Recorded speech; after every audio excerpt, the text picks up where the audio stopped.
నిండు శాసనసభలో అలనాటి ఎమ్మెల్యేసు స్వయాన ఎన్టీఆర్ గారి సుపుత్రిక నారా భువనేశ్వర్ గారి మీద ఎలాంటి అవాకులు చవాకులు పేలారో, మరి లోకేష్ గారి గురించి ఏ విధంగా మీరు మాట్లాడారో, ఆ మాటలన్నీ వింటూ మీరు ఏ విధంగా నిండు సభలో దాన్ని ఖండించకపోగా ఎలాంటి రాక్షసానందం పొందారో మీరు జగన్మోహన్ రెడ్డి గారు ఒక్కసారి గుర్తు చేసుకోండి.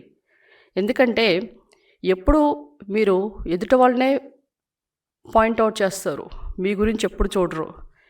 మీరు గమనిస్తే అంతెందుకండి, మీ పాలనలోనే గంట అరగంట మాజీ మంత్రులు వాళ్ళని మీరేం చేశారు?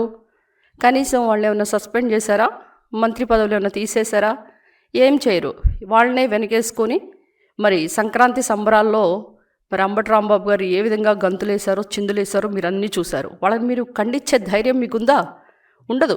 ఎందుకంటే చిన్న పిన్నమ్మ ఎవరైతే ఉన్నారో ఆమె తాళి తెంచి మరి చిన్నాయన్ని నరికి హత్య చేసిన నరహంతకుల్ని మీరేం చేశారు?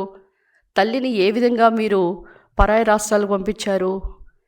చెల్లి చీర మీద మరి కామెంట్ చేసింది మీ వైసీపీ బ్యాచ్ కదా.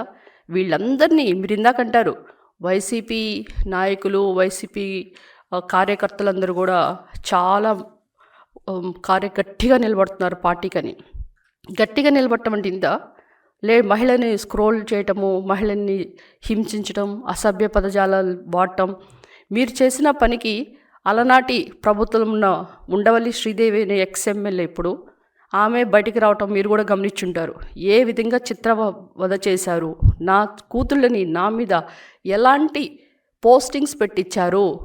మీరు నన్ను ఒక వేశ్య అనే మాదిరిగా కాలుగాల్లాగా నా పిల్లల్ని, మెడిసిన్ చదువుతున్న పిల్లల్ని మీరు ఏ విధంగా చిత్రవద చేశారో మీకు తెలుసు. అందుకే దేవుడున్నాడు పైన.